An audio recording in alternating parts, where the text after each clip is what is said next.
Para a apresentação do tema Visão Panorâmica da terceira parte de O Livro dos Espíritos, convidamos o palestrante Honório Onofre Abreu, que é presidente da União Espírita Mineira, conselheiro do Hospital Espírita André Luiz e do Grupo Espírita Emmanuel, de Belo Horizonte, Minas Gerais, estudioso do aspecto religioso do Espiritismo.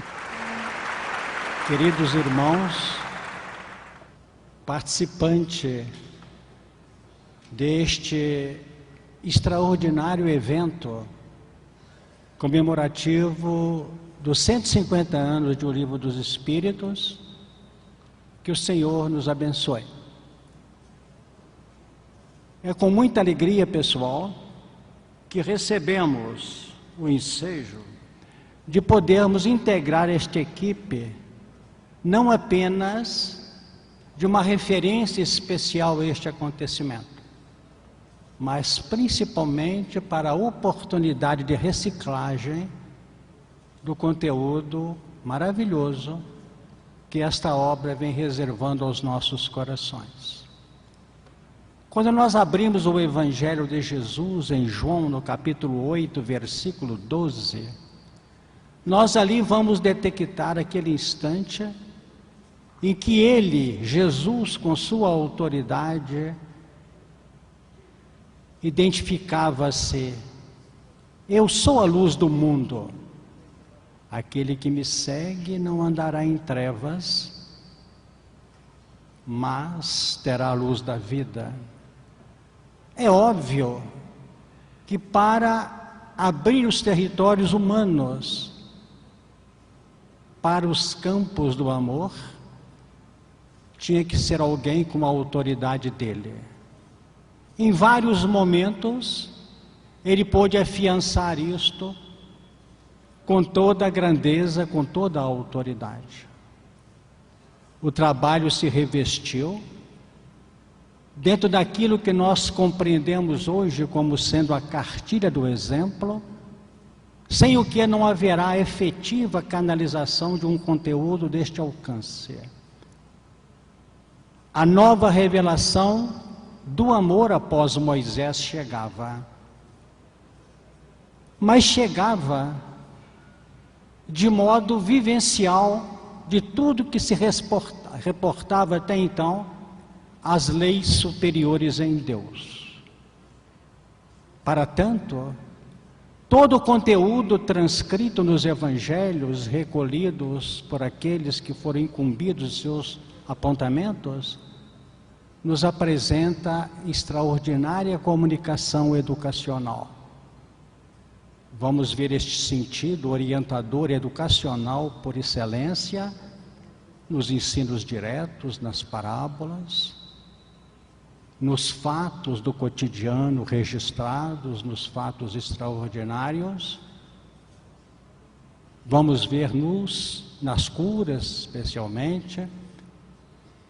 Tudo isso apresentando para nós cunho de vivência, de acentuada convicção pessoal e identidade com os planos maiores nas linhas do amor.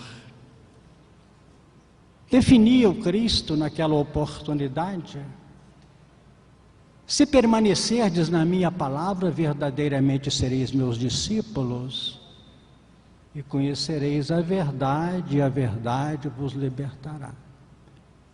A verdade passou a ser, então, a partir daquela oportunidade, como um ponto de referência para as legítimas conquistas definitivas dos corações em ascensão para Deus.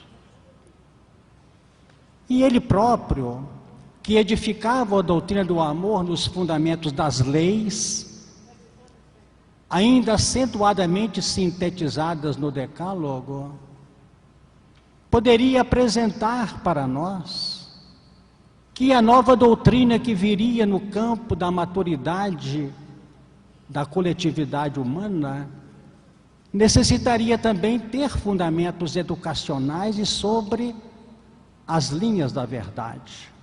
Tanto que quando ele, numa das vezes, aponta o advento do Consolador, ele define: muita coisa tenho que vos dizer, mas vós não podeis suportar agora. Mas quando vier o Espírito de verdade, este vos guiará em toda a verdade, porque não dirá de si próprio, mas falará daquilo que tiver ouvido e vos anunciará aquilo que há de vir. Se a maioridade na vinda dele, fundamentada naturalmente em muitas conquistas, como o direito romano e a organização da família, definia o momento propício da revelação do amor, a doutrina espírita, que viria consubstanciar o Consolador a seu tempo, necessitaria ter como ponto de referência a verdade em toda a sua essencialidade. E não poderia tampouco fugir dos parâmetros de profunda expressão educacional. A mensagem de Jesus aponta o Consolador, e o Consolador naturalmente chega ao nosso ambiente em momento adequado. O mundo não apenas crescera, o mundo alcançava a maturidade. A mediunidade como veículo já estava em condições de operar o seu papel. Os fundamentos filosóficos, científicos se expressavam no momento que marcava os fins dos séculos XVIII, século XIX, a definir um novo momento para a humanidade. O advento de O Livro dos Espíritos, vindo à tona 18 de abril de 1857, apresentaria, nas suas edições finalísticas, 4 partes: das causas primárias e do mundo espírita como base para uma compreensão mais nítida, mais efetiva e segura das leis morais. A terceira parte, englobando questões que se encaminham da de 614 a 919, em seus 12 capítulos, nós vamos ali encontrar toda uma linha explicativa, com base nas informações que projetam a mente para o processo universal do conhecimento, os novos valores consubstanciados na terceira parte. Define sem dúvida alguma mensagem reservada pela espiritualidade, capaz de acabar com os equívocos de se achar que se evolui pelo intelecto. O intelecto tem sido uma bênção, porque a humanidade tem progredido, e os padrões periféricos no campo da ciência, da tecnologia, das convicções racionais sobre as realidades maiores, das projeções que lançam-se para o universo, tudo isso nós podemos cogitar pelas linhas racionais. Mas é impossível a legítima conquista da paz íntima, da harmonia, sem uma capacidade vivencial dos valores que a mente, nos seus aspectos racionais e intelectivos, já aceitam. Tem sido a dificuldade, obviamente, de todos nós os momentos que nós estamos vivendo. A terceira parte de O Livro dos Espíritos, ela nos apresenta aquela série de 10 leis que vão da lei de adoração a terminar na lei de justiça, amor e caridade, com valores extraordinários. Kardec começa a abordar esta parte com as indicativas acerca da lei divino-natural, como sendo uma lei da natureza, e termina com registros extraordinários que serão trabalhados ainda hoje, com o seu último capítulo 12 da terceira parte da perfeição moral. Então observamos que estas leis estão disponibilizadas para os nossos espíritos, para entendermos o porquê seria uma boa medida o amor ao semelhante. Uma boa medida, uma consciência vivencial. Uma boa medida partir do ato de existir para aceitar a responsabilidade de viver. Porque se os valores presentes no universo existem, a vida que nós devemos entendê-la na sua linha ampliada, de razão e sentimento em perfeita consonância, é, segundo a revelação dos Espíritos, a experiência digna da imortalidade. Logo, há um convite aos 150 anos em que comemoramos o lançamento do Livro dos Espíritos. Acreditamos que esse convite envolve a legitimidade das informações recolhidas do Espiritismo. Envolve preparação de uma nova era, uma preparação de uma nova era com valores que envolvem vivência em todas as suas expressões.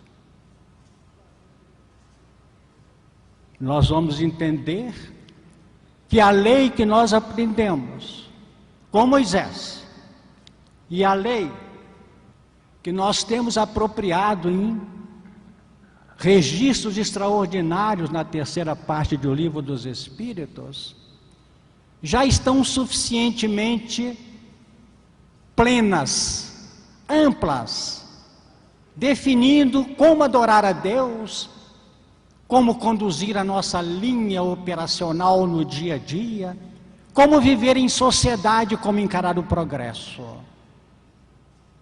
As leis contidas em o Livro dos Espíritos já mostram a realidade da reprodução com vistas a um aproveitamento adequado de seu conteúdo. Se a conservação é algo inerente ao mecanismo da apropriação das experiências vivenciais, a destruição no campo da matéria é um fato. Se a lei de liberdade propõe a utilização do livre-arbítrio, é preciso usar livre-arbítrio, evitando-se a arbitrariedade. Agir com equilíbrio e agir com prudência, mas sem perda da espontaneidade. Vamos encontrando no encaminhamento de nossos estudos na obra básica, especialmente em sua terceira parte do Livro dos Espíritos, como sendo um convite a fazer-se. No capítulo 13, item 10 da Epístola de Paulo aos Romanos, o apóstolo dos gentios define: o amor não faz mal ao próximo, de sorte que a vivência da lei é o amor. O cumprimento da lei é o amor. Então há uma lei revelada em todos os tempos, segundo a questão 622 da obra em referência. Agora, amor, por excelência, está em linha direta com a capacidade aplicativa destas leis. Então, dentro desse plano de raciocínio, nós podemos entender que o espírita, segundo o capítulo 17 do livro O Evangelho segundo o Espiritismo, ele é reconhecido pela transformação moral. A expressão transformação da ideia de mudança, de trabalho, de realização. Como também se estende nos esforços que cada um de nós deve implementar, a fim de vencermos as nossas más inclinações. Então vamos compreendendo que estamos caminhando para um processo absoluto de realização. Continuemos a luta de divulgação do Espiritismo, mas seria bom que nessas mudanças de comportamento moral, que nós tenhamos algo a oferecer pela própria expressão vivencial. A doutrina espírita, na sua dinâmica, nas áreas espiritistas, tem respondido: "O vinde a mim, todos vós que estáis cansados e oprimidos, que eu vos aliviarei." O nosso sentimento já está visitado pela solidariedade. Está visitado por uma corporificação que Jesus apontou do "vinde a mim". E o centro pode fazer esse papel: "Vinde a mim, todos vós que estáis cansados e oprimidos." Podemos acrescentar que em nome dele nós temos algo a te oferecer. Mas o texto do capítulo 11, a partir do versículo 28 de Mateus, propõe algo mais sério, sem o que o nosso trabalho fica pela metade. Porque quando Jesus apresenta o "vinde a mim", ele usa outro imperativo: a seguir. "Tomai sobre vós o meu jugo." E esse jugo nós não temos tido nem sempre a felicidade de oferecer, porque ele extrapola a capacidade da solidariedade emergencial e caminha para um processo vivencial. Então, dentro disso, nós começamos a notar que a nossa própria caridade, amplamente trabalhada nas leis morais da terceira parte do Livro dos Espíritos, infelizmente a gente fica triste ainda, tem sido emergencial, tem sido circunstancial, tem sido aquela que marca alterações da rotina diária. Quando o estudo aprofundado das leis morais define um sistema de vida em que a caridade está presente nos mínimos fatos, deve estar presente nas mínimas ações e precisa estar presente nas reações. Porque caridade na ação nós fazemos em estruturas sistematizadas. Pela ação da caridade, nós nos encaminhamos nos roteiros da vida, tentando conquistar os regimes do amor e da solidariedade. Mas pela reação nós atestamos o que temos. E se precisamos da ação da caridade, devemos nos habituar a utilizar caridade na reação. Porque quase sempre falimos nas reações, porque no plano da ação nós conjugamos fatores. Nos planos da reação a vontade falha e a irreverência do instinto grita e nós choramos. Mas já existem coisas interessantes quando se aborda este assunto na extensão do capítulo, ou de toda a parte terceira do Livro dos Espíritos. Já existe muita gente que está sofrendo, não pelo mal que esteja fazendo, que já não faz com tanta ostensividade. Nós já temos sofrido pelo bem que deixamos de fazer. Isso está nas leis morais também. Porque a ideia de bem e mal multiplica-se, estende-se a nos mostrar com naturalidade que é preciso mudar, que é preciso operar. Outros pontos que as leis morais fazem emergir nos nossos corações. Ainda sofremos muito na atualidade. Talvez karmas existem por trás dos fatos, mas já temos sofrido pelos outros. 150 anos após a obra de Kardec, o Livro dos Espíritos, nós podemos dizer que já demos alguns passos. Mas a sociedade regenerada aguarda o papel dos informados, o papel daqueles que têm aprendido e que possam, através da capacidade operacional do sistema que já detém, ele possa ajudar aqueles que transitam ao seu lado nos planos de sua própria convivência. Nós podemos lembrar ainda, nessas reflexões, que na realidade, tudo isso que nós estamos tentando de maneira sintética nesses minutos rápidos a relembrar para as nossas considerações e reflexões, nós já possuímos uma ética que vem sendo convocada e convidada a ampliar-se. Nós já temos a ética do conhecimento reencarnatório. O conhecimento de que necessitamos aprender, utilizar com inteligência o recurso, porque falar das reencarnações as novelas estão falando, falar da mediunidade as novelas dizem e a mídia ampliadamente divulga. Mas falar o que é mediunidade, como aproveitá-la condignamente, moralmente, e como aproveitar a reencarnação que traz em si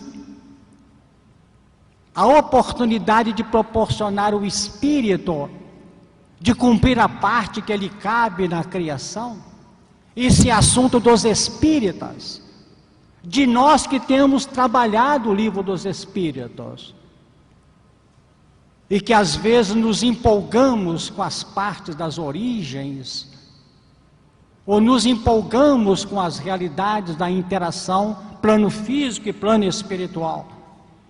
Mas nós temos que nos apaixonar também, com base no conteúdo que já detemos,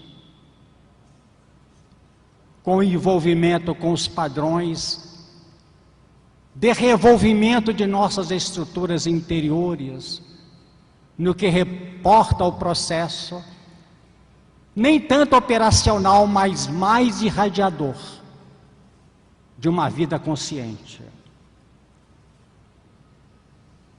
Sabemos que uma nova cidadania se implanta com o advento da doutrina espírita e com esse conteúdo extraordinário do Livro dos Espíritos.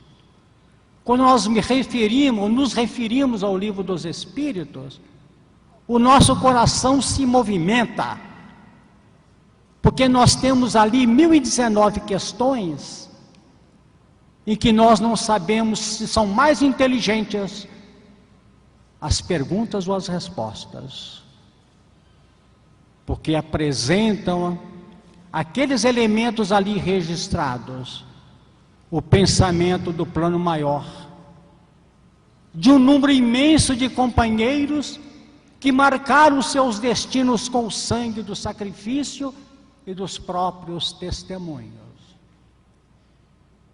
A nossa cidadania se amplia, porque não estamos preocupados em estar em tal ou qual religião, e nem entramos para o campo espiritista para disputar posições religiosas. A nossa presença no campo espírita é a manifestação óbvia de um ideal, mas representa um entendimento além, porque o espírito entende que pelo conhecimento que detém, pelas lutas que implementa na reforma interior, ele é, sem dúvida e por consciência, um refletor do pensamento divino na área em que ele está, encarnado ou desencarnado. e sabe, para refletir o pensamento superior no seu dia a dia, ele tem que saber aplicar os dois imperativos mais repetitivos ou mais repetidos no Evangelho: vigiar e orar. Mas sem que se perca a espontaneidade da vida, porque viver debaixo de regras e de leis é muito triste. Imaginemos que eu tivesse para dar uma solução a um problema junto de alguém, eu pedia a esse alguém licença para olhar o que diz a lei. Isso não é amor. Não é por aí. Porque Jesus define no capítulo 9, versículo 13 de Mateus: misericórdia quero e não sacrifício. E nós começamos a entender o que passa aqui dentro quando eu sinto que minha ação me trouxe paz. Porque não tem por que brigar com a lei ou com a letra do Evangelho. É preciso saber se aquela atitude que eu tomei foi com sacrifício ou foi com espontaneidade. Mas infelizmente nós às vezes dizemos assim: ah, se eu não fosse espírita, já foi um grande passo. Não fizemos muita bobagem, mas ainda foi no sacrifício, ainda foi na trava do Livro dos Espíritos, do Evangelho segundo o Espiritismo.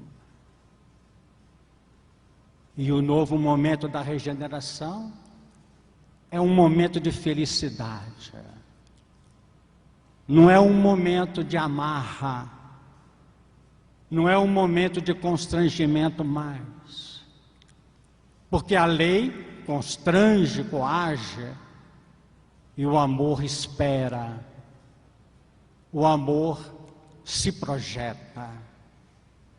Então, dentro desta ótica, nós temos que fazer um trabalho às vezes insano, um trabalho que define a incorporação de novos hábitos, como define Allan Kardec, e hoje já foi mencionado aqui, a educação como a arte de formar caracteres, mas também a melhoria, a quintessência ou a essencialidade de nossas vibrações do bem. Trabalhando sem preocupações megalomaníacas, trabalhando com a valorização das pequenas coisas, com as valorizações das atitudes menores de cada instante. Então vamos aprendendo que se devemos refletir o pensamento divino em cada momento, porque somos instrumentos de sua ação, guardadas as distâncias daqueles que operam em nome dele nas alturas, nós podemos entender que reflexos não são extirpados, eles devam ser desativados, e para se desativar tem que criar outros, e para criar outros nós temos que ter consciência de como operar. Paulo define não fazer o bem, mas define fazer bem em Gálatas capítulo 6, versículo 9, e repetido no capítulo 3, versículo 13, da segunda epístola aos Tessalonicenses. Não nos cansemos de fazer bem, porque quem não faz bem, às vezes não acerta no fazer o bem. Nós temos que amar sem perfeccionismo, o que é equilibrado, o que é justo, o que é amor, o que é efetivo, sem o que, evidentemente, nós estaremos ficando para trás na grande caminhada do novo mundo, nos fundamentos da mensagem do Cristo, que Allan Kardec, na codificação espiritista, trouxe de volta, com grandeza, com claridade, com lógica, com aquele fato de ser bom amar, sem o estigma da cruz, mas com a grandeza de uma ressurreição, incluída nas reencarnações, que a cada momento nós estudamos, cotejamos e nos analisamos dentro das próprias reencarnações. Lembremos-nos, portanto, que somos convidados a esta grande proposta. Pedimos a Jesus, nesse instante, que nos favoreça o entendimento da amplitude do Livro dos Espíritos, como uma base inarredável da edificação espiritista. É preciso ter esse cuidado, esse carinho. Agradecemos o ensejo que a bondade do alto nos dá e suplicamos nesse instante que a luz superior nos envolva e se estenda em favor da humanidade. Paz para todos.